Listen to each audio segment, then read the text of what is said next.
Hey you guys, welcome back to my channel, and in today's video I'm going to be talking about my mistakes and what I've learned from starting being a treat business.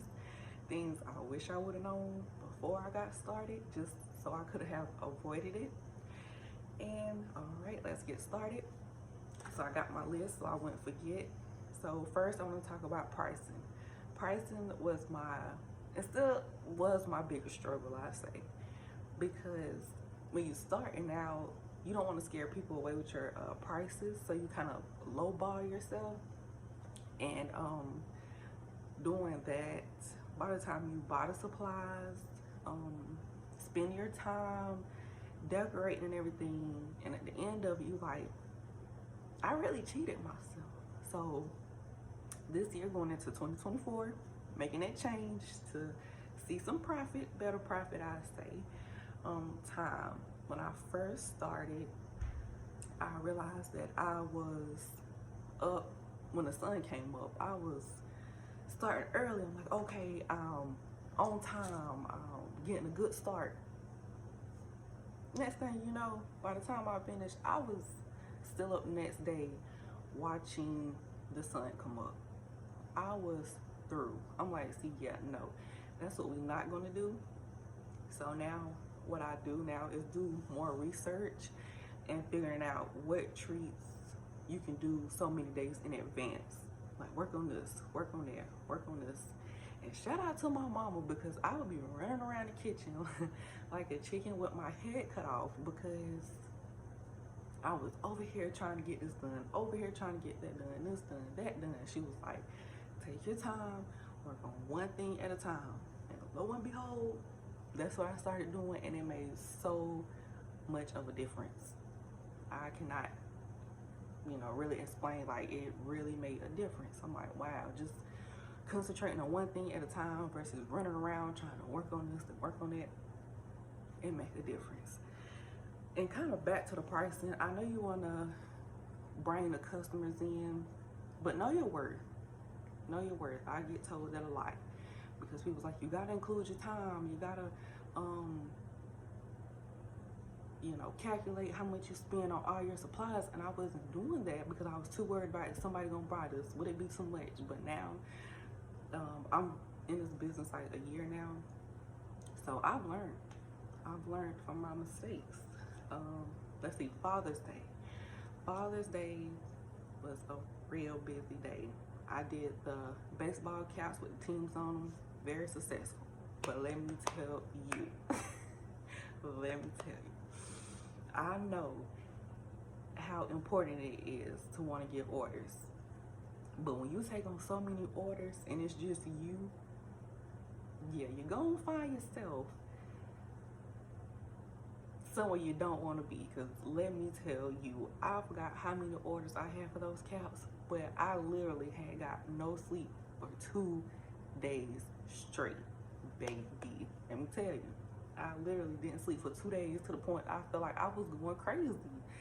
I'm like, yeah. And people was like, I know when people putting in the orders, it sound good, and you're like, yeah, I can do it, just grabbing every order. Let me tell you, that is not what you want to do, because you will find yourself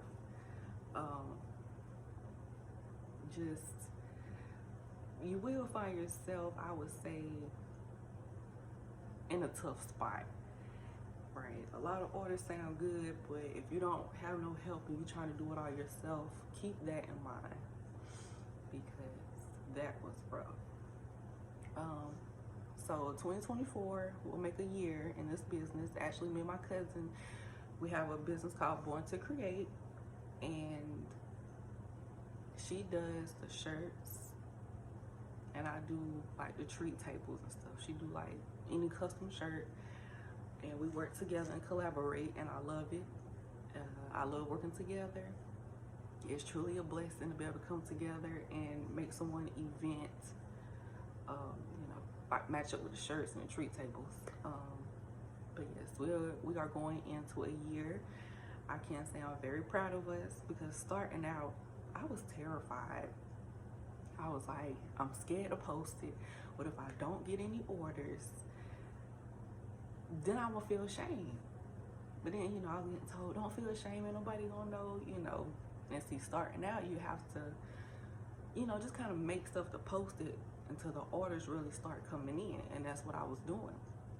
And then I really had like family place orders. And then that helped me to be able to put my stuff out there even more and show the different things that I could do. So that helped. And that's when people just, you know, started messaging because they were seeing my work. I mainly say I get the most orders from Facebook. So that was kind of, you know, my main focus was posting on Facebook.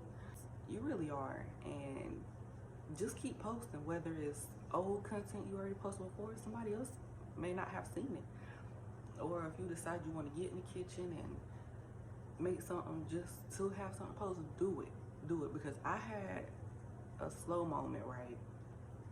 And you have people who just unexpectedly hit you up out the blue. And I feel like what helped with that was that I continued to post so that way people could also see that the business is still up and running. Because, you know, sometimes when you're interested in a product but the person haven't posted in a while, and you get to wonder, you know, are they still doing it? You know, are they taking any orders? So that's why I feel like it's important that even when you do have a slow moment, still post to let people know that you're still up and going and you there. People gonna see your content. Some may not, you know, like it. Some may not comment. That's fine. Because you never know who's watching you, who's going to need you in a couple of weeks, who's going to need you in a couple of months. You just never know. So that's why I say stay consistent even with no orders, because you never know who's watching and who's keeping you in mind for an event later on. And I have came across that before, that happening. So I will also say, you know, I love what I do. I've even taken the time, invest in yourself. That's another important thing, is investing in yourself. I look back on my older pictures and be like, wow, I've come a long way, and I ain't even been doing this a year yet. So invest in yourself. If you see something you want to learn, if you're really not in a spot to really just go and buy classes, I would say if it's something you really want to learn, check YouTube first, because I've noticed a lot of people, you know, drop some good gems on YouTube for free, on YouTube for free. So start there if it's something that you really want to learn how to do. And if you follow somebody else that's in the treat making business and you like their technique and they offer classes, I would definitely say go for it. Check them out. Save up for it. Catch deals. I've noticed some people have deals going on. Me personally, I've caught deals, and I've also invested in myself by taking classes because I want to learn how they get something look a certain way. And it also helps you be able to take your treat business from here to here, or a step at a time. But yes, investing in yourself is important. I get told that a lot. Invest. Because sometimes I feel like I want it, but do I need it right now? But invest, because you just never know. And then the better your work goes, go for it. I'm still trying to decide if I want to do shipping. I've heard a lot that, you know, you can get more orders from shipping because you have more opportunities from people all over. But dealing with chocolate, my nerves is toe up. I've heard, you know, people mainly ship in the winter months, or some people, you know, ship in the winter months, but also ship outside of the winter months, but they, you know, make it very clear and put it back on the customer if, you know, the chocolate melts. So I'm still up in the air about that, because I would like to, you know, have a bigger customer base.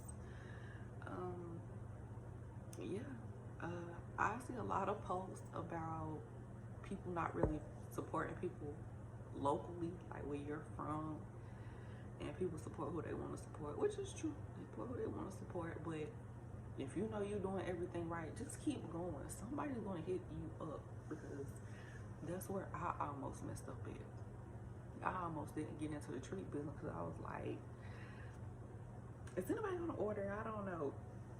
But baby, let me tell you, they do. So, you know, so 2024, going for the bang. Since we done already almost hit our year mark, I'm coming with, since I, you know, like I said, I've bought some classes, since I've taken some classes, I'm coming with new everything this year. I'm trying to go big, like on big, like we all should be doing if you're thinking about any type of business. But yeah, let's see. Pop-up shops will help as well. Okay, so me and my cousin, we had did a pop-up shop at a school one time, and this woman walked up, not even knowing who she was, and she happened to be the principal of the school. And then she was like, yeah, I'm gonna take this business card and I'm gonna keep y'all in mind, and I'm gonna place an order, because it was around Teacher Appreciation Week. So like, okay. So we waiting for the call. Finally got the call. They put in an order for, I think, 100 and something cake pops. Bam. Bam. So you never know. So pop-up shops is also a good way to get your business out there, because you never know who's gonna walk by, what type of order they're gonna place, or nothing. When I tell you, those cake pops kicked our butts. But it was really worth it. The end results, you know, it left us feeling good, which is important. So that was really big for us. And then back then, we had only been going for about maybe 4 months. So it was like, wow, you just never know. You really don't.